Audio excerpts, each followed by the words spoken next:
Assalamualaikum warahmatullahi wabarakatuh. Sampurasun, patepang deui sareng sim kuring Raden Arayan ti kelas 11 IPS 1. Ayeuna abdi bade ngadugikeun warta tentang banjir di Bale Endah.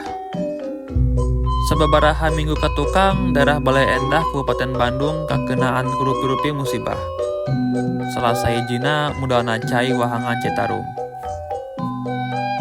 Dumasar kana data anu aya, kurang leuwih 1.536 imah katut bangunan sakola jeung pamarentahan kakeum ku cai wahangan Citarum.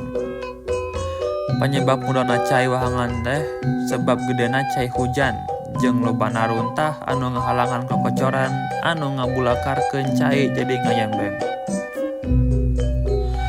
Pemerintah daerah geus ngedata korban jiwa ka sababaraha tempat sabab dumasarkeun hasil laporan ti warga masyarakat teu saeutik ayana korban jiwa anu kabawa banjir. Masyarakat Kota Bandung ngarasa prihatin ku ayana musibah eta.